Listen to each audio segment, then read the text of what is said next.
Bien, la séance est ouverte. Monsieur Ben Saïd, acceptez-vous d'être secrétaire de séance? Tout à fait. Voulez-vous procéder à l'appel, s'il vous plaît? Oui, monsieur le maire. Alors, monsieur Trémège. Présent. Madame Doubrère. Monsieur Touillat. Madame Argounès. Monsieur Craspaille. Madame Castello. Monsieur Calatayoud. Monsieur Pourchier. Monsieur Forget. Monsieur Piron. Madame Cassane Rodriguez. Monsieur Calvo. Monsieur Malfait.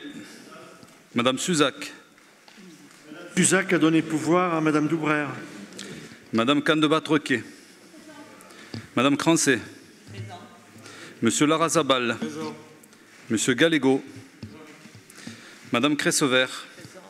Madame Chénuot. Madame Legoisse. Monsieur Peyret. Monsieur Logénie. Monsieur Rabouan. Madame Édouard. Madame Gassan. Madame Huin. Monsieur Junca. Monsieur Texera. A donné pouvoir à Monsieur le maire, à moi-même. Monsieur Vives. Madame Julien. Monsieur Lourdou. Rien. Madame Vieux. Lourdou, Monsieur Lourdou est excusé. Merci. Ah oui, pardon. Monsieur Chardenoux également. Je n'avais pas vu, pardon. Monsieur Saint-Mézard. A donné pouvoir à Monsieur Montama. Madame Rachidi. A donné pouvoir à Monsieur Goetz. Mademoiselle Taman. Monsieur Goetz. Madame Edélie Buffat. A donné pouvoir à Madame Vieux. Monsieur Chardenoux. Est excusé. Madame Donadille. Monsieur Montama. Voilà, monsieur le maire. Merci beaucoup. Bien, je vais, avant que nous abordions l'ordre du jour, vous demander s'il y a des questions sur le compte-rendu des décisions prises en vertu des articles du Code des collectivités territoriales par le maire. Monsieur Montama. Oui, simplement, pour un éclaircissement, il y a 3 points qui font l'objet d'une déclaration qui dit de déclarer sans suite pour motif d'intérêt général. Alors, je cite celle que j'avais cochée, la consultation engagée pour les prestations de sonorisation et la suite. Qu'est-ce qu'on entend par là, de déclarer sans suite pour cause d'intérêt général? C'est la formule. Oui. Formule, les raisons, par exemple, pour la réhabilitation du local des jardiniers de la Plaine Valmy. Nous avons décidé, compte tenu du coût de cet investissement, de le faire sur 2 exercices. Donc, une première tranche se fera avant la fin de cette année et il y aura une nouvelle procédure qui va être engagée. Il y en aura une deuxième en 2014.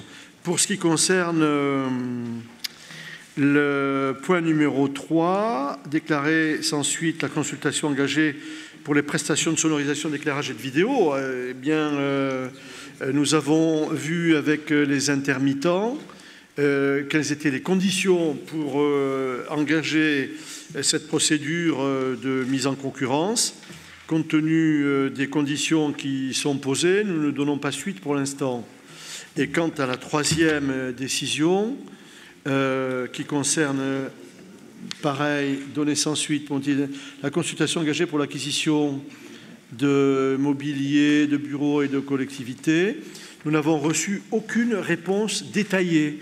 Alors je crois que le cahier des charges était trop détaillé et donc un nouveau cahier des charges sera diffusé aux entreprises pour qu'elles puissent répondre. Aucune n'a pu répondre dans le détail qu'on avait sollicité, ce qui fait qu'il n'y en a aucune qui a été retenue. Voilà les raisons. D'autres questions? Bien, il n'y en a pas d'autres? Alors, je vous demande si vous êtes d'accord pour approuver le procès-verbal de la réunion du 30 septembre 2013. Il n'y a pas de remarques sur ce procès-verbal? Je vous demande si vous êtes d'accord pour l'approuver. Y a-t-il des oppositions? Des votes contre? Il est approuvé. L'ordre du jour prévoit la présentation des travaux de Halle Broban. J'attends que Madame Vieux soit là. Donc nous allons passer au point suivant tout de suite, Il s'agit du débat d'orientation budgétaire. Alors, je vous ai présenté un rapport relativement succinct concernant ces orientations budgétaires qui nous permettront de vous proposer dans le courant du mois prochain au conseil municipal du 16 décembre 16 décembre, le budget 2014. Ces orientations sont les suivantes. Alors, nous tenons compte, bien évidemment, pour la préparation du budget 2014, nous tenons compte du contexte économique, financier et budgétaire général, mais nous essayons d'intégrer également la politique volontariste qui a été la nôtre depuis de nombreuses années maintenant, c'est-à-dire une politique de désendettement. Bien évidemment, notre volonté de désendettement, elle est toujours intacte. Je ne suis pas certain, je vous dis, on verra avec le budget, je ne suis pas certain, compte tenu de ce que je vais évoquer dans quelques instants, que le désendettement sera très significatif en 2014. Néanmoins, nous essaierons de faire en sorte qu'on poursuive le désendettement et qu'on ne revienne pas à une augmentation de la dette. Troisième élément, c'est le niveau d'investissement. Bien évidemment, là aussi, le niveau d'investissement, vous pouvez le comprendre, sera affecté par le contexte économique, financier et budgétaire national. Ensuite, nous tiendrons compte également, dans l'élaboration du budget, de la volonté qui est la nôtre de maîtriser les dépenses de fonctionnement. Vous verrez la difficulté de l'exercice, néanmoins, compte tenu de décisions qui auront un impact sur nos dépenses de fonctionnement. Et enfin, le dernier point, c'est le recours mesuré à la fiscalité. Donc, avant de vous présenter ces orientations, rassurez-vous, je ne vais pas rentrer dans le détail du contexte économique, financier et budgétaire particulièrement contraignant. Nous constatons que notre pays est toujours dans la crise et que donc les fondamentaux de l'économie nationale sont affectés par cette crise et par le fait que la croissance n'est pas au rendez-vous. En conséquence, le déficit continue de s'aggraver et si le déficit est toujours au rendez-vous, eh bien la dette continue à s'aggraver. Je pense que nous allons approcher dangereusement des 2000 milliards d'euros de dette dans notre pays, c'est-à-dire que la dette représente 4600 euros par seconde qui s'écoule dans notre pays. Chaque fois qu'une seconde s'écoule, la dette augmente de 4 600 000 euros, ce qui fait que par mois, la dette augmente de 12 milliards d'euros. Donc ça, c'est le contexte, hein. C'est pas nouveau, mais bon, on constate que la crise, eh bien, elle s'impose à tout le monde et que dans ces difficultés, et malheureusement, les fondamentaux continuent, je dis bien, à se dégrader. Pour ce qui concerne la loi de finances pour 2014, elle est marquée bien évidemment par la rigueur, avec un effort de réduction des dépenses publiques de 15 milliards d'euros, avec des économies qui porteront à hauteur de 3 milliards sur les investissements et les politiques d'intervention, ainsi que sur une diminution des dépenses de l'État de 1,5 milliard, hors charge de la dette et des pensions. Globalement, en dehors de quelques ministères, on peut dire que les dépenses de fonctionnement diminueront de 2%, en dehors de quelques ministères faisant l'objet d'intentions particulières, bien évidemment, et également des efforts de dépenses sur les opérateurs de l'État, que sont par exemple les chambres consulaires, l'agence de l'eau, enfin, etc. Pour ce qui nous concerne, nous sommes bien évidemment impactés par, et pour la première fois en 2014, la diminution des concours financiers de l'État aux collectivités territoriales. Vous le savez, lors de la conférence des finances locales du 16 juillet dernier, il a été présenté un effort de redressement demandé aux collectivités locales de 1,5 milliard sur les années 2014 et 2015. Les concours de l'État aux collectivités passeraient de 50,5 milliards d'euros à 49 milliards d'euros, soit une baisse de 3%. Et cette baisse impactera également l'exercice 2015. La DGF, dotation globale de fonctionnement, composante principale de l'enveloppe normée, diminuera de 3,3% pour atteindre 40,1 milliards d'euros en 2014. Je ne vais pas continuer sur le registre de la macroéconomie, mais je vais venir tout de suite sur les conséquences pour notre budget. L'impact sur notre budget se traduira de la façon suivante. La DGF passera de 14 19 296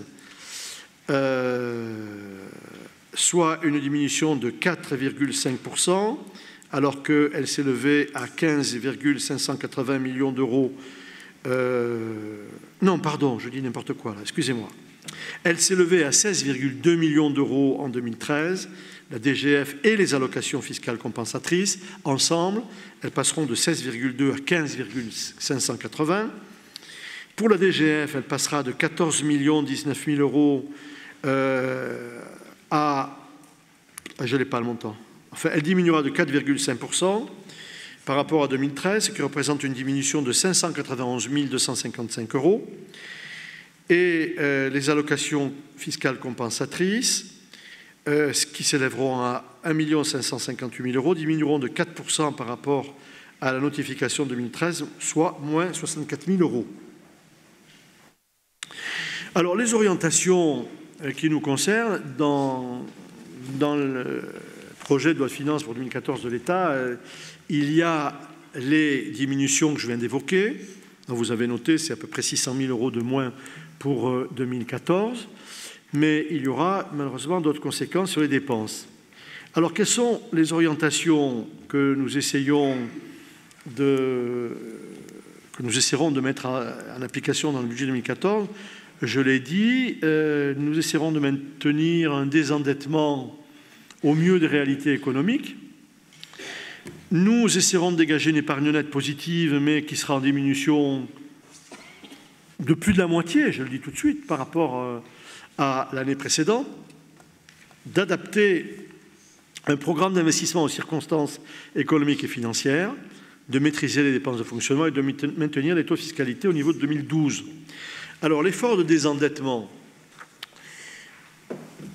notre dette s'élèvera à la fin de l'année 2013 à 67,7 millions d'euros, ce qui représente une diminution de 27% par rapport à la dette au 1er janvier 2001 qui s'est élevée à 92,2 millions d'euros et par rapport à la dette qui était au 31 décembre 2012 ce qui s'élevait à 68,4 millions d'euros, on devrait être à 67,7, donc une diminution néanmoins significative. L'annuité de la dette s'élèvera, comme au cours des dernières années, à un peu plus de 10 millions d'euros, 10,45 millions d'euros, soit, donc je le disais, un montant à peu près identique à l'année précédente. Notons que dans cette somme, dans ces 10 millions 45 000 euros, le remboursement du capital s'élève à lui seul à 8,33 millions, ce qui est élevé, ce qui est une bonne chose. Et bien sûr, il nous appartiendra de fixer nos nouveaux emprunts dans le budget à un montant inférieur à 8,33 millions d'euros sur le budget principal pour pouvoir la diminuer. L'épargne nette connaîtra une baisse significative. Néanmoins, elle demeurera positive sur le budget principal et sur les budgets consolidés. Cette contraction, que j'évalue à plus de la moitié, est due essentiellement alors, à la diminution de dotation de l'État pour les recettes, mais aussi à une évolution de charges nouvelles qui nous seront imposées à partir de 2014. Je pense notamment à la hausse des taux de TVA, La hausse des taux de TVA sur les dépenses courantes n'est pas récupérable pour nous, donc ça viendra accroître notre charge. La réforme des rythmes scolaires, nous avons fixé pour l'instant, pour l'année 2014, pour le dernier trimestre 2014, à 250 000 € le coût de la mise en œuvre de ces rythmes scolaires, nouveaux rythmes scolaires, ce qui devrait représenter en année pleine autour de 750 000 € compte tenu de l'accompagnement de l'État qui n'est pas encore définitif, puisque le ministre a dit encore il y a quelques jours que des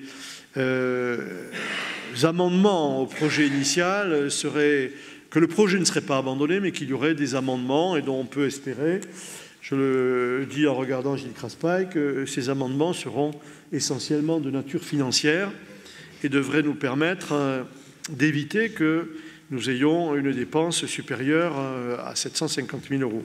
Espérons qu'elle sera inférieure. La progression de la masse salariale sera de 490 000 €. Nous aurons aussi une augmentation des taux de cotisation des caisses de retraite, notamment pour la part patronale, 250 000 €, ainsi que la mise en œuvre des cotisations de sécurité sociale pour les élus. La progression de la masse salariale, je l'ai dit, 490 000 €. La prise en compte de la facture énergétique avec les prévisions d'augmentation. Ces augmentations devraient être inférieures à 2013. Néanmoins, on les a pour l'instant évaluées à 250 000 € sur un montant, je le rappelle, de plus de 2 millions d'euros, une dépense supérieure à 2 millions d'euros, pour ce qui concerne l'énergie, les fluides, les carburants. Donc on prévoit 250 000 € de plus. Je rappelle également que les budgets annexes, les sections d'exploitation des budgets annexes, Broban, Arsenal, Restauration collective, nécessiteront vraisemblablement, et je le crains encore en 2014, le concours du budget principal pour assurer leur équilibre. L'épargne nette, je le redis, restera positive. Alors, un programme d'investissement adapté aux circonstances économiques et financières. Nous avons clairement conscience que le niveau d'investissement des collectivités locales est facteur du dynamisme des entreprises sur le territoire. L'investissement public représente 73%, les collectivités représentent 73% dans l'investissement public, ce qui n'est pas négligeable, dont nous avons conscience de la responsabilité qui est la nôtre à l'égard de l'économie départementale. C'est pour cela que nous essaierons de maintenir un niveau d'investissement assez élevé, mais qui sera néanmoins inférieur au niveau des années antérieures. Je rappelle que l'investissement des années précédentes se situait autour de 18 millions, 19 millions d'euros. Nous serons vraisemblablement, si on veut maintenir le désendettement, on sera dans des niveaux d'investissement qui seront de l'ordre de 12 à 13 millions d'euros, tout budget confondu.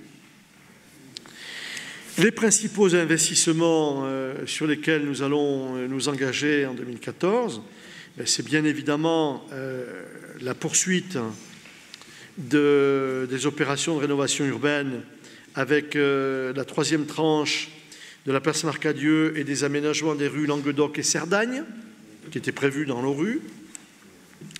Dans les opérations individualisées, parmi les plus emblématiques, la poursuite des aménagements sur le stade Maurice Trélu, les rénovations d'écoles et d'églises, des travaux d'aménagement que nous allons poursuivre sur la rue Georges Lassalle, l'avenue d'Azorex, on a compris qu'il fallait continuer, des opérations de rénovation de chaussées et trottoirs. C'est des programmes annuels qu'on a engagés depuis 2001. On les poursuit dans les mêmes niveaux, rénovation de chaussées et trottoirs, éclairage public, rénovation de réseaux d'eau potable et d'assainissement. On poursuivra sur ces mêmes niveaux. Et puis, il y aura d'autres opérations comme la rénovation du local de canoë-kayak, le skatepark, le gymnase de Valmy. Voilà sans être bien évidemment exhaustif, nous verrons tout cela en détail dans le budget le mois prochain. En programmes annuels, la modernisation et l'entretien du patrimoine, ces travaux seront poursuivis, avec notamment les travaux de mise aux normes des bâtiments publics communaux, des réseaux d'eau et d'assainissement, je l'ai dit il y a un instant, des aménagements des parcs et jardins, ainsi que de l'équipement des services municipaux au niveau de l'informatique, du mobilier et des véhicules. Les travaux de proximité, l'effort consenti jusqu'à présent sera maintenu, afin de répondre toujours aux exigences exprimées par la population. Et enfin, les dépenses de fonctionnement, je vous ai présenté un rapport en disant une maîtrise des dépenses de fonctionnement, y compris les charges de personnel. Alors, vous allez voir que les dépenses de personnel, qui représentent quand même 55% des charges de fonctionnement du budget principal, devraient atteindre 30,3 millions d'euros sur le budget principal et 32,5 millions à peu près pour l'ensemble des budgets, ce qui représentera une augmentation de 1,7%. Cette augmentation, elle s'explique, elle est liée au gel des points d'indice depuis 4 ans maintenant, et elle est liée aussi aux avancements d'échelons et de grades, ainsi qu'au GVT, ainsi que par les mesures catégorielles qui ont été prises avec des revalorisations indiciaires ciblées sur les catégories C qui composent l'essentiel de nos effectifs. Ensuite, les effectifs auront vocation à ne pas évoluer. Nous ne connaissons pas aujourd'hui les départs envisagés durant l'année 2014. On a sur le doigt d'une main, pour l'instant, quelques intentions de personnel de prendre leur retraite en 2014. Donc, on ne sait pas exactement quels seront les services où il y aura des personnes qui partiront en retraite. Néanmoins, la volonté sera d'essayer de faire en sorte de ne remplacer les partants que lorsque ce sera nécessaire au maintien de la qualité du service public. Nous essaierons de mutualiser le plus possible les ressources humaines dont nous disposons. Nous continuerons à maintenir les efforts qui ont été consentis en matière d'action sociale en direction du personnel municipal, prise en charge partielle des cotisations complémentaires santé, des repas pris au restaurant municipal de l'Arsenal, le versement de transport qui sera remboursé à hauteur de 50% d'un abonnement en transport en commun souscrit pour réaliser le trajet domicile-travail et subventions au comité d'œuvre sociale de la ville de Tarbes qui ne seront pas diminuées, contrairement à d'autres subventions. Les dépenses courantes des services s'élèveront à près de 11 millions d'euros, tout budget confondu, en progression de 5%. Mais cette progression, elle tient compte des charges nouvelles dont j'ai parlé tout à l'heure, augmentation de la TVA, nouveaux rythmes scolaires, etc. En réalité, quand on examine la progression des dépenses des services municipaux, je vous précise qu'un effort de diminution sur les crédits de fonctionnement de 4% a été consenti par l'ensemble des services municipaux sur les dépenses maîtrisables. Et je tiens à rendre hommage au directeur général des services et à tous les directeurs de services pour l'effort qui est fait comme cela se passe sur le plan gouvernemental. Enfin, les enveloppes subventions, je le disais il y a un instant, pour le CCAS, la subvention ne sera pas non plus changée. Les subventions aux services d'éducation jeunesse seront en augmentation avec les charges nouvelles que j'ai évoquées, ce qui représente une augmentation de 7,7%. Les efforts sont complétés par la poursuite de l'ensemble des programmes de la démarche éducation et développement durable et du service jeunesse vie citoyenne qui accompagne de nombreux adolescents du territoire. Enfin, la ville poursuivra le financement d'écoles supérieures d'art des Pyrénées en maintenant sa participation antérieure, comme le fait exactement la ville de Pau. Pour ce qui concerne toutes les autres associations, le soutien en direction du monde associatif, je rappelle qu'il y a plus de 600 associations sur la ville, sera adapté aux contraintes budgétaires avec, si possible, une enveloppe qui serait diminuée de 2%. C'est en tout cas les recommandations que j'ai données à tous les adjoints concernés. La participation du SDIS connaîtra une évolution comparable à l'inflation, c'est la convention, donc plus 0,8. Enfin, les taux de fiscalité de la fiscalité locale, municipale, les taux demeureront inchangés et seront les mêmes qu'en 2012. Et il nous semble qu'en le contexte actuel, il est difficile de demander à nos concitoyens qui sont déjà appelés dans le cadre d'autres structures à consentir des efforts en matière de fiscalité pour contribuer au redressement du pays. Il nous semble que nous devons faire le maximum d'efforts pour ne pas les appeler à notre tour. Donc, là aussi, nous essaierons de maintenir les taux de 2012. Enfin, nous maintiendrons les taux de 2012.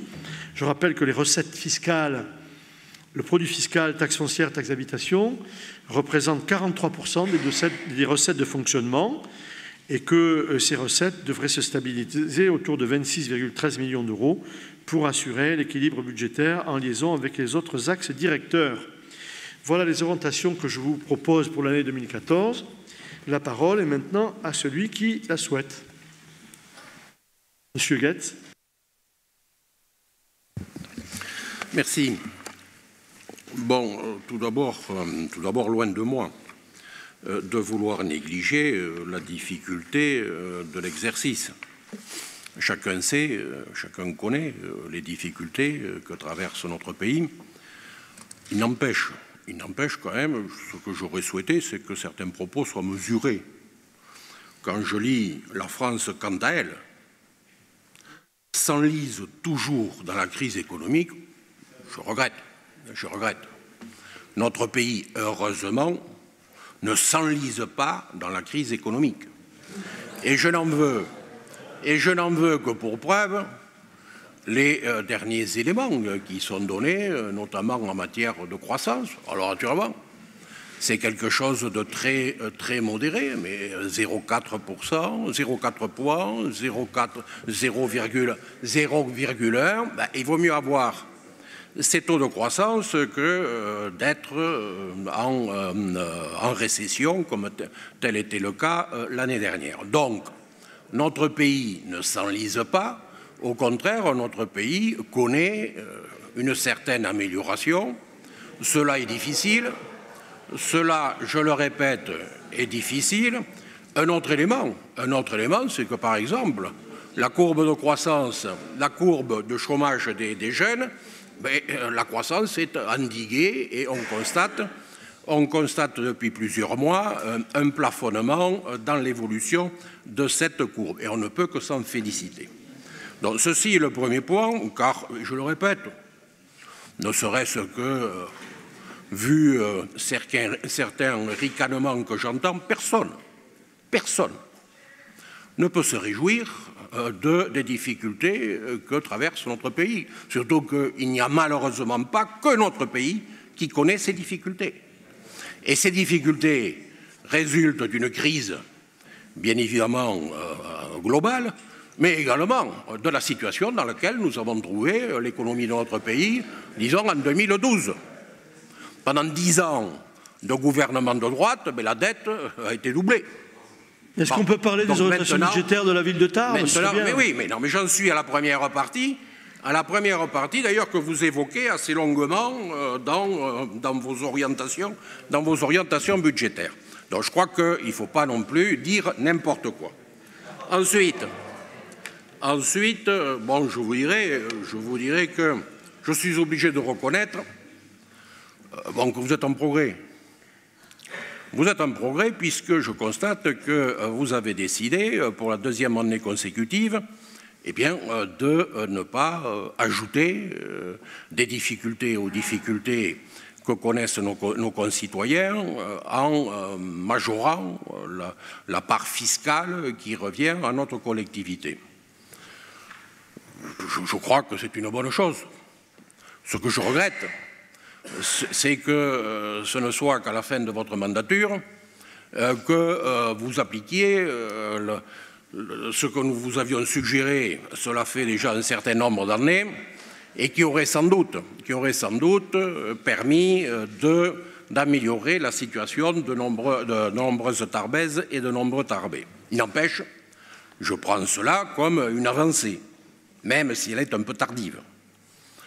Enfin, dans ces orientations budgétaires, je ne veux pas revenir sur les différents postes. Pour nous, d'ailleurs, à l'image de la remarque que nous vous avions faite l'année dernière, il manque un point important, c'est au niveau de la solidarité. Ce que nous aurions souhaité, c'est que, en matière de solidarité et d'action sociale, les budgets ne soient pas reconduits d'une année sur l'autre, pour justement tenir compte des difficultés que rencontrent de nombreux de nos concitoyens et qu'on prévoit, comme nous l'avions suggéré l'an dernier, la mise en place d'un fonds qu'on peut discuter, et je crois qu'il serait souhaitable qu'on le discute, avec l'ensemble des associations caritatives, soit le Secours populaire, le Secours catholique, les Restaurants du Cœur, ainsi de suite, pour voir de quelle façon on pourrait renforcer l'action sociale de notre municipalité.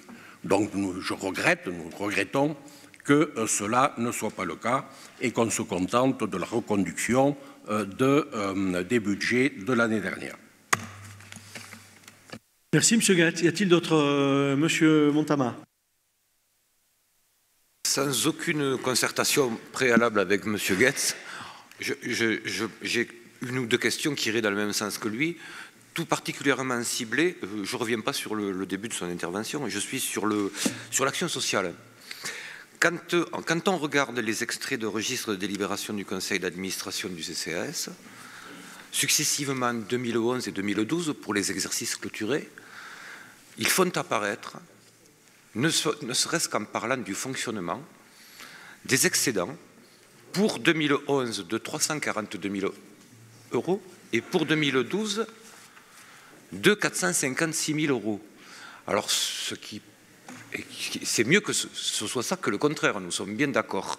Mais pour rebondir effectivement sur l'utilisation qu'on peut faire de ces deniers économisés, voire engrangés et mis au chaud, à eux seuls, ces deux chiffres permettent effectivement de répondre à la création d'une ligne, ne serait-ce que pour le bilan de 2012, exercice clos de la ligne qu'on avait demandé exceptionnelle de 350 000 € à la présentation du budget 2013. Alors, sans compter que, moi je ne suis pas un spécialiste des chiffres, mais on peut également, quand on voit qu'il y en a qui partent en capitalisation, se demander combien représente le trésor de guerre qu'on ne connaît pas, quoi, du CCAS, s'il y en a un. Mais vous voyez, ma question est de savoir si on ne peut pas abonder davantage dans une ligne effectivement d'urgence, alors qu'on constate qu'il y a des bénéfices, ne serait-ce que sur... Je ne parle pas d'investissement, je le laisse à part, mais de fonctionnement. Quand on dit qu'il y a 456 000 €, c'est interpellant. Voilà. Bien. Est-ce qu'il y a d'autres remarques sur ces orientations budgétaires? Alors, je vais répondre à M. Guetz. Bon, vous savez, moi, M. Guetz, je ne suis pas heureux de voir l'état de mon pays. Sauf que je me souviens, j'ai un peu de mémoire quand même, je me souviens des propos qui étaient tenus ici et dans d'autres cénacles sur la politique menée dans notre pays par le précédent gouvernement et par le précédent président de la République. Vos propos dépassaient largement les miens, largement. Si vous considérez que la France ne s'enlise pas à l'heure actuelle, ou si vous vous contentez de constater que c'est comme dans d'autres pays, moi je constate une chose, parce que la macroéconomie m'intéresse. La macroéconomie m'intéresse. Moi je constate que l'Espagne a souffert considérablement au cours des 3 dernières années, a fait des efforts terribles de réduction des dépenses, y compris des salaires de fonctionnaires. L'Italie a fait la même chose. Je constate que l'Allemagne en 2000, l'Allemagne dans les années 2000. Je constate qu'aujourd'hui, l'Espagne et l'Italie sont en train de sortir de l'ornière. dans laquelle nous trouvons aujourd'hui enlisés. Je suis désolé, ça s'appelle comme ça quand on est dans une ornière et qu'on avance tout doucement à 0,1% de taux de croissance par trimestre, c'est bien qu'on est enlisé dans une ornière. Alors si vous considérez qu'on n'est pas enlisé, on va dire on est encalminé. Alors. Ça reviendra au même. Mais honnêtement, je ne me réjouis pas de voir, alors que je me souviens, au moment des élections présidentielles de 2012, les propos qui étaient véhiculés. La dette de la France, 1 600 milliards d'euros. Et là, on va arriver aux 2000 bientôt, je vous l'ai dit tout à l'heure. C'est 12 milliards par mois, de dettes publiques supplémentaires. Tous les mois, 12 milliards de plus. Heureusement que malgré la perte du plus sur le AA, heureusement que les taux d'intérêt n'ont pas été impactés. Parce que un point seulement de taux d'intérêt supplémentaire, c'est 5 milliards de plus de charges dans la charge de la dette, qui est aujourd'hui le premier budget de l'État. Donc, je ne me réjouis pas de voir la situation de mon pays, comme vous. Je suis obligé de considérer que notre pays ne va pas bien, alors qu'il y en a d'autres qui ont fait des efforts considérables et qui s'en sortent. Moi, je suis désolé, mais je constate que dans le budget 2014, la seule dépense qui est diminuée, c'est la dépense de fonctionnement au niveau de l'État. Et elle est diminuée de combien? De 1,5 milliard. Les dépenses de fonctionnement de l'État, 1,5 milliard. Quand on nous dit, M. Guetz, je rappelle qu'on nous avait promis, mais je conçois que l'exercice est difficile, même si d'autres pays d'Europe considèrent que c'est scandaleux que la France ait eu ce traitement de faveur, qu'on rallonge de 2 ans l'objectif des 3% de déficit, alors que c'était un objectif qui était promis depuis longtemps. Je constate qu'aujourd'hui, on est à près de 2 000 milliards de dettes, que le déficit ne se résorbe pas, que le déficit du commerce extérieur, que n'avons-nous entendu sur le déficit du commerce extérieur? C'est vrai, il était de 71 milliards fin 2011. Il va être de 65 milliards cette année. Bon, c'est un peu mieux, mais bon, on est loin des équilibres qu'on a connus du temps des années 95 à 2000 et quelques. Bon, c'est la situation générale. Ceci étant, les propos que j'ai tenus, c'est exactement les propos qu'a tenus M. Piquet au Conseil régional avant-hier. Enfin, je ne sais plus, avant-hier ou la semaine dernière. Vous avez entendu les propos qu'il a tenus. C'est encore pire que ce que j'ai dit moi, là. À tel point que quand j'ai pris la parole, j'ai dit, Monsieur Piquet, je suis obligé de constater qu'on est d'accord sur le constat que vous faites de la situation de la France. Je te l'ai dit, M. Montama, Dominique, je vous le dis. Pardon? Oh, si vous voulez qu'on fasse des commentaires sur les alliances, on pourrait s'amuser à en faire et vous verrez qu'il y en a de tout aussi drôles ailleurs. Alors, vous considérez que le verre est à 3/4 plein. Moi, je considère qu'il est à moitié vide. Alors, effectivement, il y a un petit écart entre nous dans l'appréciation. Mais je ne me réjouis pas de cela, croyez-le bien. Ce que je constate, c'est que vous remarquez maintenant, en 2013, que la crise existe réellement. Alors qu'en 2011, elle n'existait pas. Elle n'existait pas. Il y avait un mauvais président, il y avait un mauvais gouvernement. Aujourd'hui, c'est la crise. Bon. De même, je l'ai dit également au Conseil régional, j'ai bien aimé, je me souviens, moi, à la région, des commentaires, quand le gouvernement de M. Fillon avait gelé, pendant 2 ans, avait gelé les dotations de l'État. Mais c'était un scandale. À la région, partout, on dit, c'est scandaleux, on nous gèle les dotations de l'État. Aujourd'hui, on ne les gèle pas, on les diminue d'1,5 milliard. Et là, ce n'est pas un scandale. C'est la juste contribution des collectivités à l'effort de redressement de notre pays. Bizarre. Alors avant, c'était scandaleux, ce n'était pas aussi pour contribuer au redressement. Là, c'est pour contribuer au redressement. Enfin, passons. Pour ce qui concerne notre volonté de ne pas augmenter la fiscalité locale, je vous remercie d'en avoir pris acte. Vous auriez pu en rester là, en disant c'est bien, ça fait 2 années qu'on n'augmente pas, parce que c'est difficile, je l'ai dit moi-même. Sauf que depuis 2001, nous avons augmenté en moyenne les taux de fiscalité municipaux de 1,34% en moyenne depuis 2001 jusqu'à fin 2013. Vous, je vais vous rappeler qu'en 1996, vous avez augmenté de 9,9, en 97 de 5,7. C'est-à-dire que sur les 2 seules années, 96 et 97, vous avez augmenté autant que nous sur 13 ans. Et là, ça ne vous gênait pas à l'époque. Mais alors c'est pour ça que je vous dis, vous auriez dû en rester là en disant, bon, ben c'est bien, et ne pas revenir en disant, bon, voilà, ceci étant, c'est difficile pour tout le monde, on en est conscient. Mais maintenant, si vous voulez que je vous rappelle quelles étaient les situations à l'époque, c'était pas mieux qu'aujourd'hui, hein, il y avait aussi des difficultés. Et puis, je voudrais vous dire, mon souci, M. Goetz, mon souci, c'est de présenter le mois prochain un budget qui soit le meilleur possible, le meilleur pour les entreprises de notre département, le meilleur pour notre municipalité, le meilleur pour les Tarbais. C'est-à-dire qu'il faut qu'on maintienne l'investissement, qu'on n'augmente pas la fiscalité, qu'on essaie de poursuivre le désendettement, parce que, je tiens à vous le dire, j'ai envie de laisser à mon successeur des comptes en bon état à la ville de Tarbes. Voilà pourquoi tous ces efforts seront présentés dans le budget 2014. Pour ce qui concerne la solidarité, ben, je vais répondre en même temps à M. Montama, qui a dit exactement ce qu'il fallait. Il a dit exactement ce que j'allais vous répondre. Pourquoi voulez-vous que nous augmentions les subventions au CCAS alors qu'il dispose d'excédents qui lui permettent déjà d'augmenter ses engagements sur tous les secteurs sur lesquels le CCAS intervient? Augmentation, mais c'est la vérité, je suis désolé. Mais moi, je vous le dis, moi. Mais moi, je vous le dis.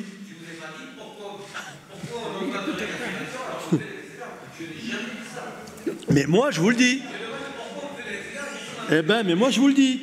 Puisqu'on fait des excédents, on n'a pas besoin d'augmenter les subventions du CCAS, puisqu'aujourd'hui, le CCAS fait face à l'ensemble des demandes qui nous sont présentées.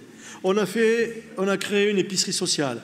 Aujourd'hui, on est à près de 1000 personnes qui bénéficient de l'épicerie sociale. On a construit 2 crèches. On a multiplié par 3 les aides sociales à nos concitoyens en difficulté. Et on continuera. Aujourd'hui, on fait face à toutes les demandes. Madame Doubrère pourra vous le dire.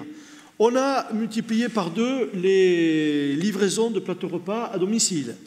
Enfin, je vais passer la parole à Madame Doubrère qui va dire. Est-ce qu'aujourd'hui, le CCAS refuse, Madame Doubrère, refuse des soutiens qui sont sollicités parce que le CCAS ne dispose pas des moyens pour répondre à toutes les sollicitations? Merci, Monsieur le maire. Non, pas du tout. Nous faisons face à toutes les demandes. Nous avons, depuis 2001, créé 29 postes temps plein nouveaux, justement, pour faire face à de nouveaux besoins. Parce que quand on crée une nouvelle crèche, c'est du personnel municipal supplémentaire, qualifié. Quand on crée une épicerie sociale, c'est également du personnel supplémentaire. Simplement, nous avons un centre communal d'action sociale qui est particulièrement bien géré. Oui, il y a des dépenses, mais il y a aussi des recettes. Parce que tout en répondant, je prends l'exemple des crèches, tout en répondant aux besoins des parents avec des crèches qui fonctionnent juste selon leurs besoins, le temps de garde qu'ils nécessitent, eh bien, malgré tout, nous générons des recettes. Donc, c'est parce qu'il y a une bonne gestion. Concernant les aides, effectivement, nous avons beaucoup de personnes qui sont en difficulté, mais oui, Monsieur le maire, vous aviez quand même augmenté la subvention à un moment donné de 300 000 €. Nous l'avions pris en compte pour faire face en particulier à ces aides aux personnes qui ont des problèmes d'impayés de loyer, d'énergie et divers accompagnements. Mais il n'y a pas de souci au centre communal d'action sociale aujourd'hui. Nous répondons particulièrement à toutes les demandes, que ce soit à la petite enfance, aux seniors, aux jeunes, aux familles. Nous avons créé des animations qui n'existaient pas. Les voyages à la mer, plus d'1 millier de personnes bénéficient l'été de voyages à la mer. Ce sont toutes nos familles en difficulté avec des enfants qui partaient tous les week-ends, par exemple, et d'autres. Je ne vois pas la nécessité d'augmenter effectivement la subvention. Merci. Merci Madame Noubret. Alors moi je vous pose la question, Monsieur Montama. Oui, j'ai vu que le doigt était levé. Vous permettrez que je réponde à Monsieur Montama d'abord. Monsieur Montama, moi je vais vous demander, et à Monsieur Gaetz aussi, puisque j'ai vu que la demande était la même. J'ai lu que Marie-Pierre Vieux avait dit qu'il fallait qu'il y ait 500 000 € de plus qui soient votés dans le budget 2014, 500 000 € par an, hein, par an. Je vous demande, alors, pour faire quoi? Et vous les trouvez où? Mais ils y sont. Ils y sont. C'est stupide. Je suis désolé de vous dire que la réponse est stupide. On ne va pas aller augmenter le budget de CCAS alors qu'il est déjà en excédent. Je suis désolé. Que le CCAS, si demain le CCAS est dans l'incapacité de faire face à toutes les demandes qui lui sont présentées, là, Madame Doubrère, si on a l'occasion d'être toujours là, elle me dira, désolé, mais compte tenu de la situation qui se dégrade encore plus, et que la France s'enlise encore plus, eh bien, il faut aider davantage nos concitoyens et j'ai besoin de budget supplémentaire. Là, oui, on avisera. Aujourd'hui, je dis bonjour le retour de la démagogie. Bonjour la démago. Il y a des élections, la démagogie est de retour. On dit, allez, on va mettre 500 000 € sur la solidarité. On les a et on fait face aux besoins aujourd'hui. Bonjour la démagogie. Quand on dit Jet Industrie, le site de l'Arsenal, c'est pour faire plaisir aux amis des amis du maire. Ah, ça c'est vachement sympa. Madame Vieux, c'est aussi pour faire plaisir à vos amis. Alors moi, je vais vous dire, sur le site de l'Arsenal, c'est aussi pour faire plaisir à vos amis. Sur le site de l'Arsenal, c'est pour faire plaisir aux amis de mes amis. Mais on est sur le CCAS, là. On n'est pas à l'Arsenal. Écoutez, je réponds sur ce que... C'est moi qui dirige les débats, ici, c'est pas vous. Donc j'ai dit bonjour la démagogie, ça fait partie du bonjour la démagogie. Sur le site de l'Arsenal, et j'en parle puisqu'on n'aura pas l'occasion d'en reparler, il y a aujourd'hui 46 entreprises qui sont installées et il y a sur le site de l'Arsenal 678 emplois, dont 285 créés et les autres transférés. Bon, sur les 45 entreprises qui sont installées, je peux vous dire qu'il y en a beaucoup que je ne connaissais même pas. Hein, voilà. Alors, je trouve que ce n'est pas parce qu'il y a des élections municipales qui arrivent qu'on doit dire n'importe quoi. Et on va en reparler tout à l'heure pour Broban. Monsieur Gaetz. Je ne sais pas, il y a une digression sur l'Arsenal. Moi, j'en reviens aux orientations budgétaires et à la remarque que j'ai faite, en suggérant à nouveau, à l'image de ce que nous avions fait l'an dernier, la création d'un fonds d'urgence. Loin de moi l'idée de mettre en cause l'action du CCAS et ainsi de suite. Ensuite, vous dites la démagogie. Moi, je lis dans la presse des articles, des appels d'organisations caritatives qui nous disent qu'ils doivent faire face à de plus en plus de demandes et qu'ils ont de plus en plus de difficultés, ainsi de suite. Ma suggestion était de convoquer à votre initiative une table ronde avec tous ces organismes. Vous parlez de démagogie. Ces structures font-elles de la démagogie quand elles relaient les difficultés des personnes qui les sollicitent? Je ne le pense pas. Donc, on fait une table ronde avec ces organismes, puis on verra. Nous suggérons la création d'un fonds d'urgence. Bon, ça n'a rien à voir avec le budget du CCAS, qui est encadré par son règlement et les différents dispositifs suivant lesquels il intervient. Voilà, c'est tout. Il n'y a pas de démagogie, il n'y a pas de... Non, c'est quoi? Alors, au cas où vous ne le sauriez pas, apparemment vous ne le savez pas, vous l'avez oublié, M. Gaetz. Qui fait partie du conseil d'administration de CCAS? Eh bien, les organismes que vous venez de citer, ils en font partie, pour la plupart d'entre eux. Alors, c'est n'importe quoi. Madame Vieux. D'abord, premièrement, vous ne pouvez pas nous reprocher de ne pas être cohérent. Vous avez le droit de vous excuser. Vous avez le droit de vous excuser pour votre retard. Oui, d'ailleurs, vous avez le droit, Monsieur le maire, d'alimenter encore plus la ligne d'aviation. Comme ça, j'arriverai peut-être un peu plus à l'heure. Donc, et à la région également. Voilà.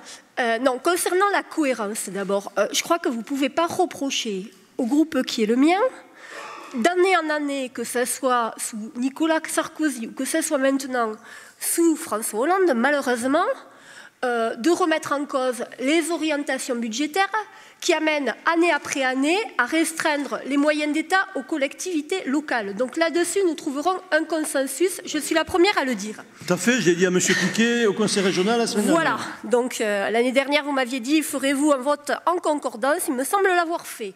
Donc, deuxième chose, en matière de démagogie, moi, je trouve qu'il y aurait une certaine démagogie quand même à affirmer qu'à Tarbes, ou alors on serait un petit îlot séparé de tout le monde, on couvrirait l'ensemble des besoins sociaux.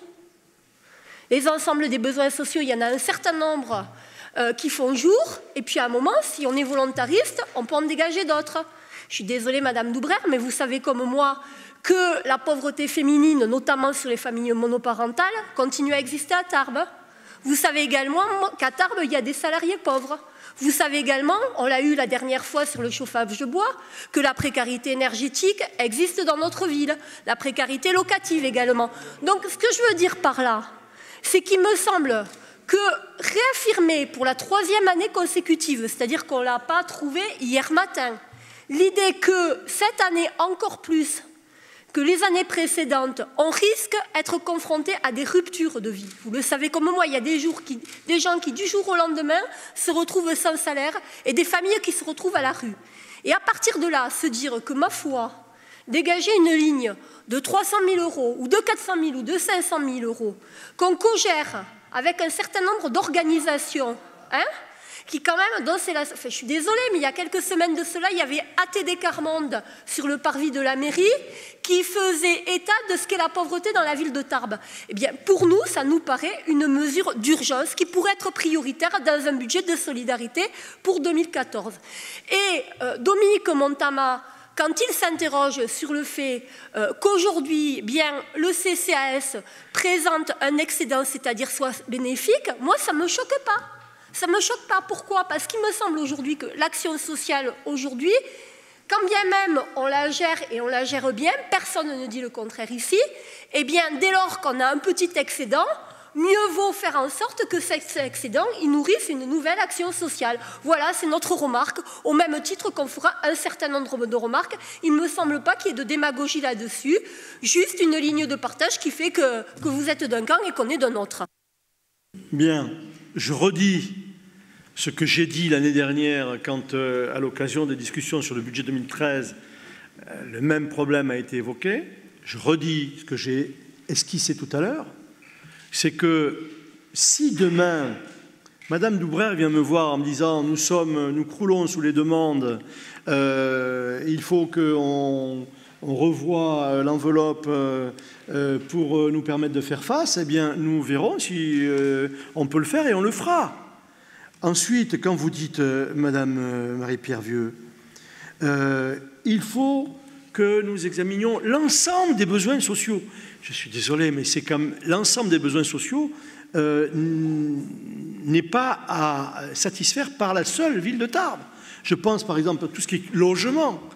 Quand je vois le comportement de certains organismes en matière de logement de personnes en état de précarité, c'est-à-dire la quasi-impossibilité de trouver un logement pour une personne en état de précarité, quel que soit l'organisme, et qu'après on vient nous donner des leçons de comportement, excusez-moi. Et là, il y a des besoins sociaux à satisfaire aussi, des femmes abandonnées avec 3 gosses qui sont sans boulot et qui ne trouvent pas de logement, parce qu'elles n'ont pas d'emploi. Alors, je veux dire, bon, mais là, on ne peut pas porter, nous, seuls, les réponses à toute la misère du monde et de la ville de Tarbes. Nous ferons le maximum en fonction des besoins, et je le redis, je donnerai, et s'il le faut dans le budget 2014, les moyens au CCAS de faire son travail et de répondre à toutes les demandes. Voilà. Pas d'autres interventions? Je vous propose donc, puisque j'ai attendu que Marie-Pierre Vieux soit là, que nous examinions la Halle-Broban, puisque c'était un sujet qu'on s'était engagé à éclairer. Alors,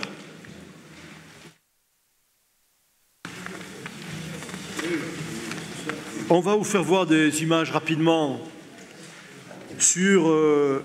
dont vous voyez ce qu'est la Halle-Broban aujourd'hui. On va regarder quelques vues qui nous rafraîchiront la mémoire. Allez, on continue. Michel ? Voilà, donc ce qu'elle était avant et ce qu'elle est maintenant. Côté nord, côté ouest, et vous le verrez, page suivante, côté est, avec quelques vues également de l'intérieur. C'est pas à mon avis, ces photos ne sont pas les meilleures, puisque je vois qu'il y a un étal qui est fermé. Pas terrible, mais enfin bon, passons. Pardon? Ah, c'était avant, oui, pardon, excusez-moi. Oui. Mais oui, pardon, oui. Début des travaux, janvier 2011. Je vous rappelle que le phasage des travaux a permis aux commerçants de continuer leur activité sans discontinuité. Il n'y a pas eu un jour de perdu. Que pendant les travaux, on a installé un grand chapiteau sur le parvis à l'intérieur duquel il y avait le carreau. C'était assez sympathique d'ailleurs, à tel point que certains nous avaient demandé de le laisser. Enfin, bon. Donc, vous avez vu janvier 2011, début des travaux, un an après, inauguration du marché. C'est-à-dire que ça n'a pas traîné. Et 1 an et 3 mois après, inauguration de l'ensemble de la halle, avec quelques éléments supplémentaires qui n'étaient pas prévus, c'est le parking. Vous avez également des photos qui donnent l'idée de ce qui a été fait sur les abords. Je crois pouvoir dire qu'aujourd'hui, l'ensemble des utilisateurs, clients, commerçants, riverains, ils sont satisfaits de cette réalisation. Vous noterez que les abords, le coût des travaux des abords a représenté 1 683 000 €, réalisés par les services techniques de la ville de Tarbes. Les commerces avant, après, tout le monde est au courant maintenant, ce n'est pas la peine d'insister. Une vue encore de l'intérieur des étals des commerçants, ainsi que du mail. Alors, les chiffres maintenant. Je me permets de vous rappeler qu'avant de réaliser ce que je viens de vous présenter, il y avait un projet qui avait été lancé en 2003. Et nous avions comme partenaire SPI Immobilier. C'était un projet de près de 13 millions d'euros.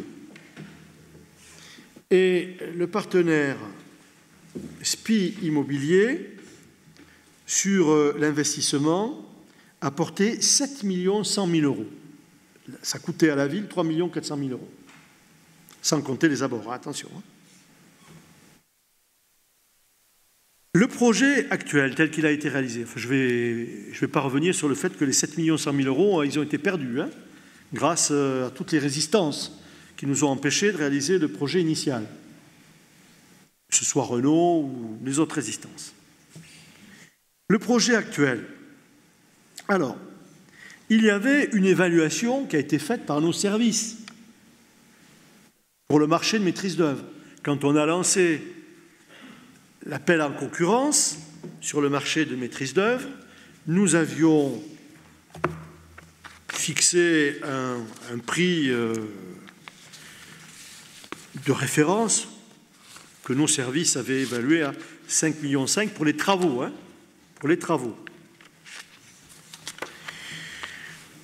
Quand on nous a présenté la PD, quand le maître d'œuvre a été choisi, après mise en œuvre donc des procédures de mise en concurrence, on a eu la présentation de la PD. La PD s'est élevée à 6 718 840 €, c'est-à-dire, en fait, 1 200 000 € de plus que l'évaluation de nos services, ce qui est pas mal. Mais bon, nos services n'avaient pas toute compétence en la matière. Il faut en convenir. À l'ouverture des plis maintenant, quand on a reçu les réponses des entreprises, quand on a reçu les réponses des entreprises, on s'est aperçu que l'ensemble du chantier, des travaux, représentait 7 478 000 €. Et à la fin du chantier, avec les travaux supplémentaires qui ont été réalisés, je vais vous donner le détail dans un instant, on est arrivé à 8 666 000 €, c'est-à-dire 1 188 000 € de plus que ce qu'on avait à l'ouverture des prix des 7 478 000 €. À l'ouverture des plis, on a eu une augmentation par rapport à la PD de 11%. Si on regarde maintenant le détail des travaux avenants, révision, parce que la seule révision, et les marchés complémentaires, 1 188 000, vous avez le détail qui vous est communiqué maintenant, on constate que la seule révision des prix, par rapport au temps T où a été lancé l'appel d'offres et au moment où on ouvre les enveloppes, la révision des prix a représenté 315 000 €. L'étanchéité du parking et les peintures du parking ont représenté 454 000 €. Ce n'était pas prévu le parking initialement.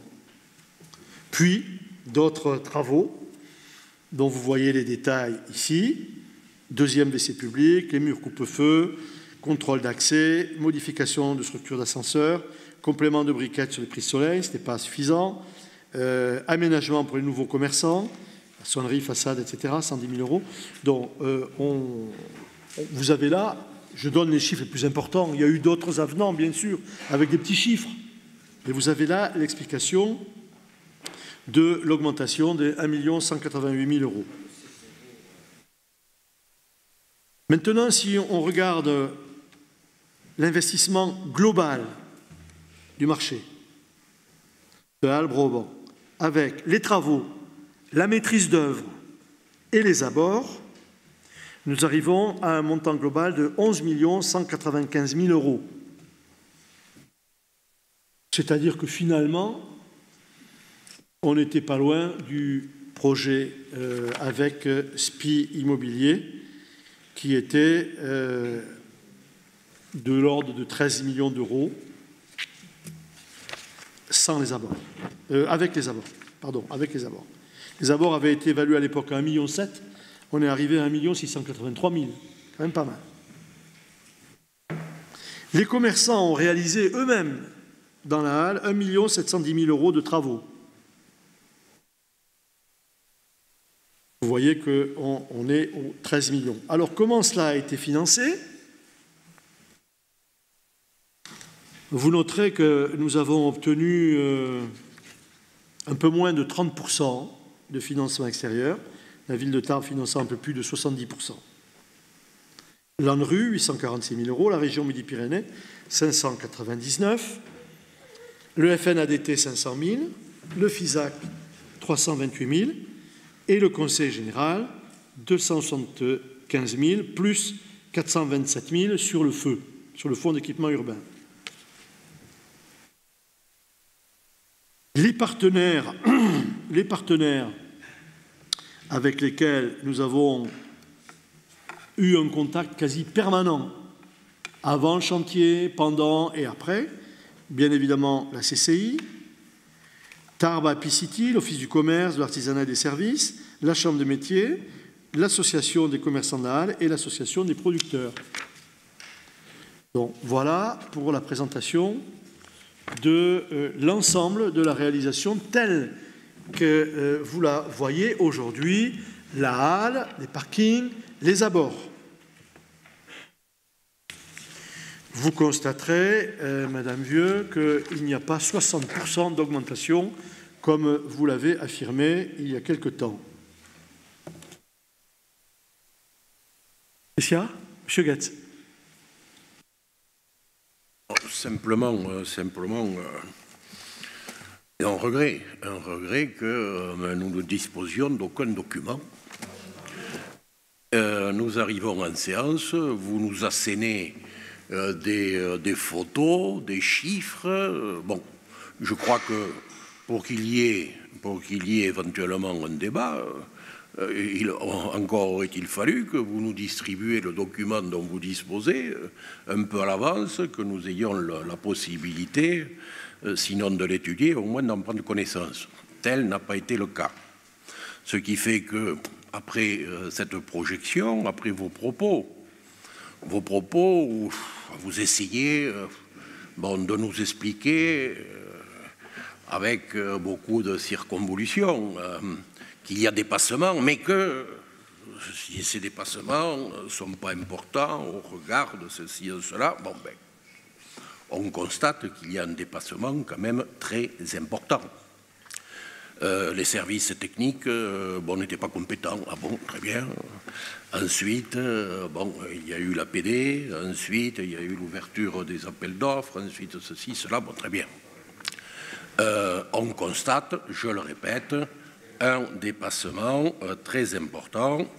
Je ne pense pas que, notamment dans d'autres circonstances, une autre collectivité, et à plus forte raison, une entreprise privée, puisse, disons, gérer, entre guillemets, de la même façon, en prenant en compte de tels dépassements. Et ça, je ne peux que le regretter.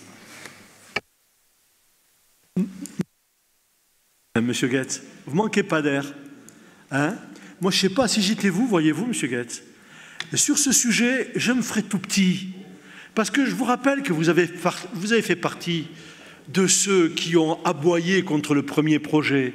Vous avez fait partie de ceux qui sont allés faire signer des pétitions contre le projet de rénovation d'Albres-Auban. Vous avez fait partie de ceux qui, en conseil municipal, se sont élevés contre le projet d'Albres-Auban en disant « avec le supermarché, on va tuer les commerçants d'Halle. Si on enlève le garage Renault, c'est scandaleux, on enlève un service. » Et vous avez fait partie de ceux qui sont allés demander au garage Renault de rester là, de faire de la résistance, de faire des procès contre la ville de Tarbes, de demander 1 million d'euros de dommages et intérêts. Vous avez fait partie de ceux-là. Et aujourd'hui, Monsieur Goetz, vous feriez bien de raser les murs. Vous feriez bien. C'est difficile pour vous, j'en conviens. J'en conviens que c'est difficile, mais vous feriez bien d'être discret sur ce sujet, comme sur les augmentations des taux de la fiscalité locale. Moi, je ne comprends pas qu'un homme intelligent comme vous n'ait pas de claire conscience de la réalité des choses. Comment osez-vous aujourd'hui venir porter ces jugements sur cette réalisation qui sert les Tarbaises et les Tarbais, qui sert les commerçants? Il n'y a que vous qui considérez que c'est nul.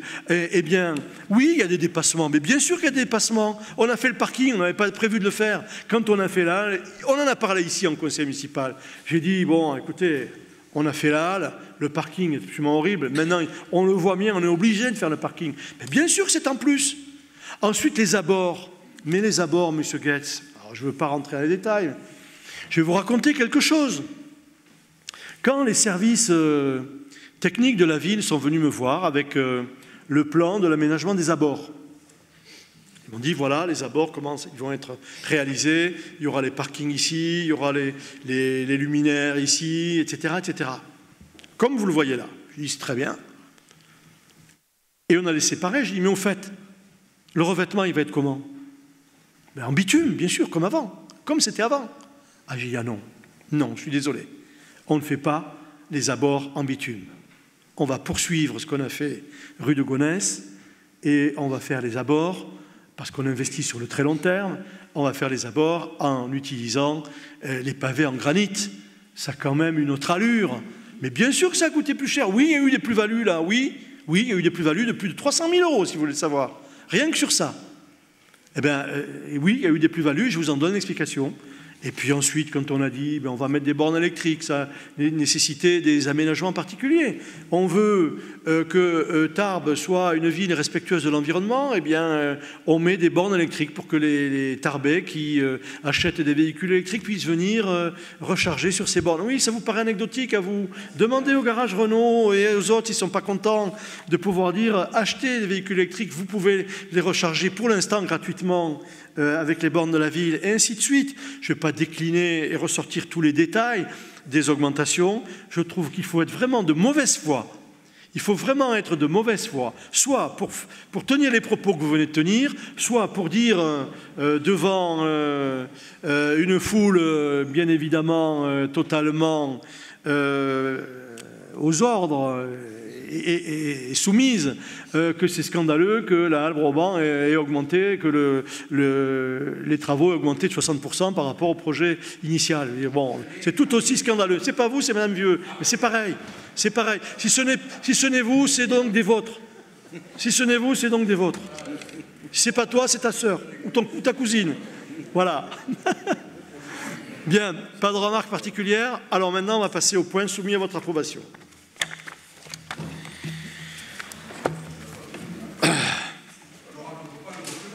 Pardon? Mais bien sûr que si. Mais bien sûr que oui, le document, vous allez l'avoir. Mais Monsieur Guette, il s'agit d'une communication au conseil municipal. Il ne s'agit pas d'une délibération. Et donc, la communication, je vous la fais en temps réel. Et bien évidemment que tout le monde aura ce qui vient de vous être projeté et les chiffres que je viens de vous communiquer. Bien évidemment que tout le monde l'aura. Voilà. Alors, le premier point, où j'ai ma liste des rapporteurs. Ah là, voilà. Le premier point concerne l'évolution de l'endettement. Alors, je vais vous présenter aussi ce document. Vous l'avez eu, tout le monde l'a eu là. Ah non, ils ne l'ont pas eu. Non, là aussi, c'est une information. Donc là aussi, je souhaite... Non. Normalement, je l'ai. Normalement, je l'ai. Là aussi, il s'agit d'une information et le document sera lui aussi distribué à tout le monde. Alors,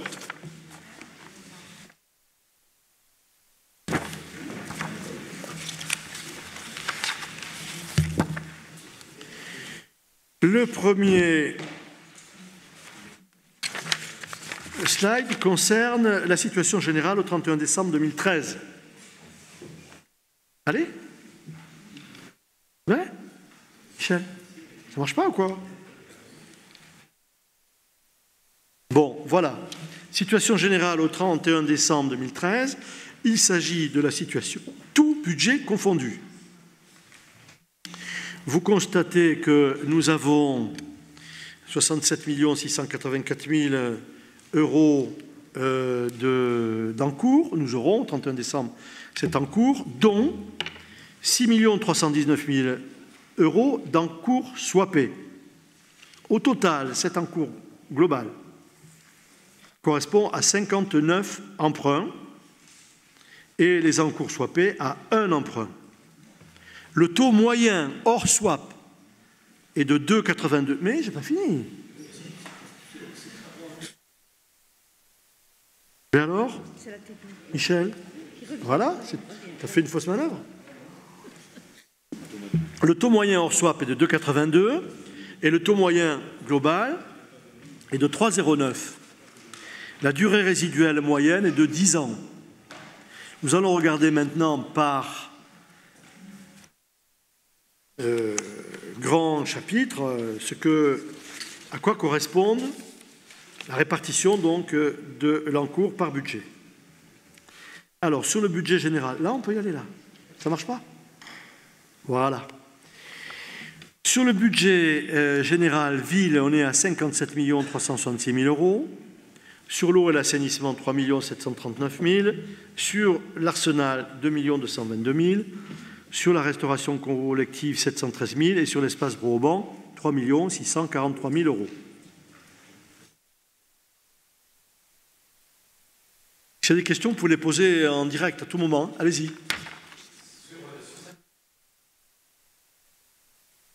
On va y revenir sur les taux. Non, il va arriver ici, vous allez la voir.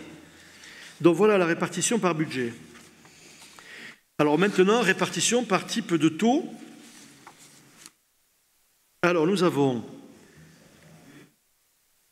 65% à taux fixe, 23% à taux indexé et 11% à taux structuré.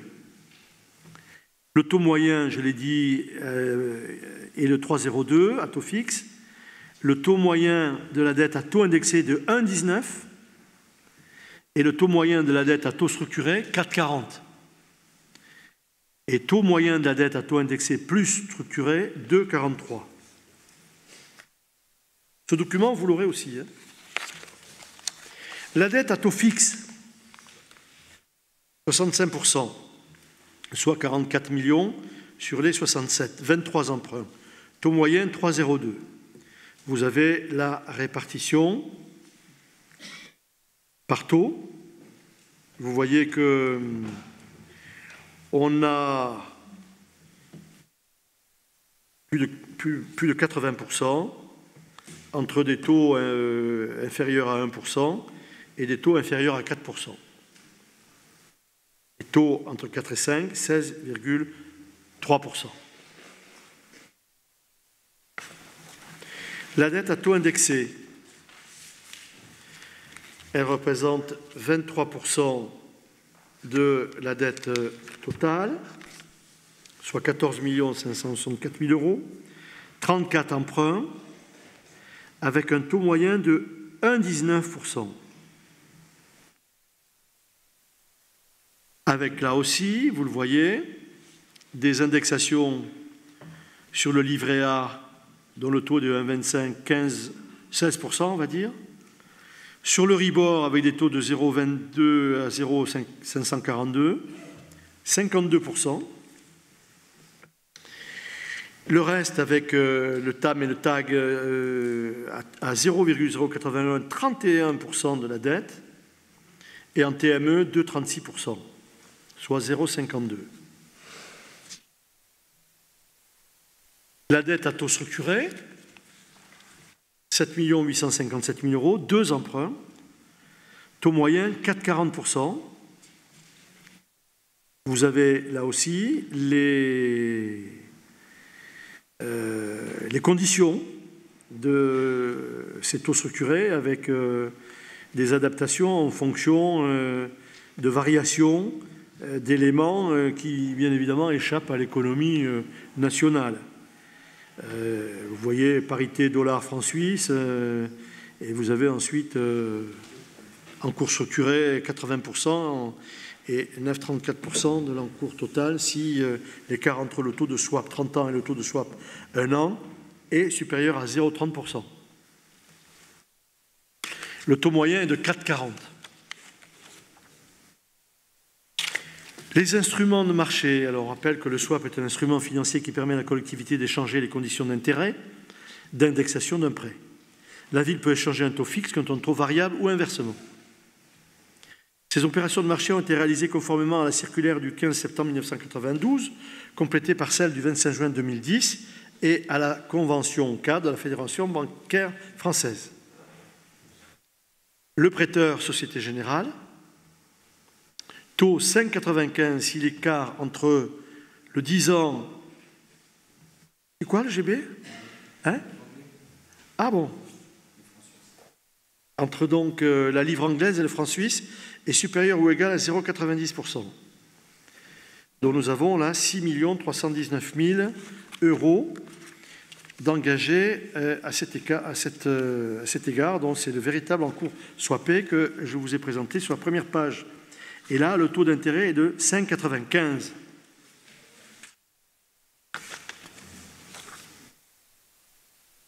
Bon, ensuite, vous avez l'évolution de la dette, pas la peine d'y revenir. Il me manque quelque chose, Michel, ou alors c'est la différence entre les 6 319 000 et les 7 857 000. C'est quoi la différence? C'est lequel?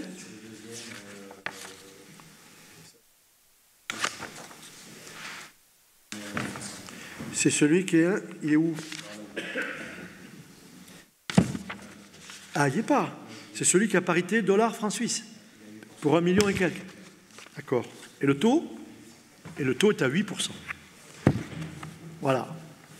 Ce qui explique le fait qu'on passe de 4,40 sur les taux swapés à 5,95. C'est ça? J'ai bien compris ou non?